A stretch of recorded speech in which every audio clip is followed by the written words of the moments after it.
it's okay that you don't agree with the policy. I don't agree with a lot of the policies that the other side advocates, but I don't question their motives. I don't consider them inherently bad people.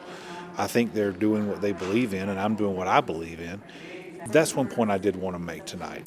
They've been told several times on this floor that this bill limits or forbids Sunday voting. It does not. They've been told that this bill cuts back the hours that people can vote early, that over half the people of this state use, and it does not. They've been told that there's a provision in this bill dealing with guardianship that somehow will restrict the disabled from being able to vote, and it does not do that. Don't say that the bill does things that it doesn't do. Say what it could do better, or say what's wrong with the bill. But it's always, we're in such a hyper-inflated culture now where everybody has to exaggerate everything that's bad, mislead folks. So I was a little bit frustrated in that regard. I respect everybody's right to have their opinion on the bill, but I wanted to make sure everybody knew that I will fight for everyone's right to exercise their enfranchisement, and it seemed like that's what we were being accused of trying to take away from folks, and that's just not the case. And I want to thank the members who have stood up and have shared the personal stories of the struggles that they have gone through to win their right, their God-given right, their constitutional right to vote. If someone legitimately was trying to take away a person's right to vote or any other of the constitutional rights, I feel as though I'd be right there with them, fighting to preserve them. The bill clearly says that you have to maintain the same early voting hours that you had in 2010 or 2012, depending on if it's a presidential year or not. That was our whole idea. You see, the early voting, the way it's worked now, they open the polls from 8 to 5. Well, if you're a worker that works from 7:30 to 5:30, you never get to take advantage of early voting.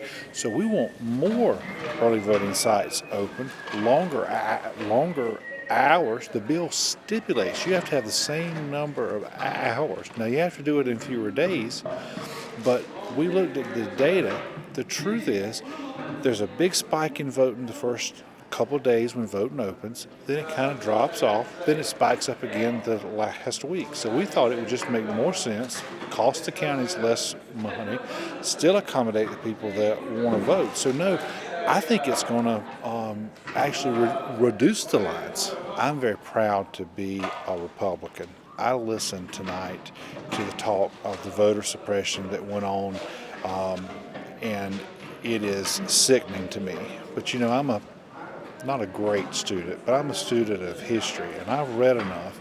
And what everybody would have to acknowledge is it was the old Southern Democratic Party that suppressed those votes. And the votes that they were suppressing weren't just the African Americans, it was Republicans too. And it's always been Republicans that have fought for equal rights, for voting rights, and just for the chance to participate. And it's very frustrating to me when people want to blur the lines of history. It's not the Republican Party who has denied people the rights over the years. We're the ones that have tried to expand the rights over the years. So I'm very proud of the Republican Party's history on all areas of civil rights and certainly on voting rights. But there's so much rhetoric and so much supercharged anger that people never really get around to talking to each other and listening to each other. If I have any frustration, that's where it comes from. We seem to have just continued to move further and further away into our own little polarized spheres, and that is one of the things that I'd hope we could start to overcome, is that we thought that during the redistricting process, although it was never really we followed the law, we did what we had to do, but by drawing less safe seats, if you will, a seat that either a Democrat or a Republican could win, then the elections would no longer be decided just in the primaries, that the people in November would decide, you know? And I thought that might break some of the gridlock, but unfortunately it just hasn't happened yet.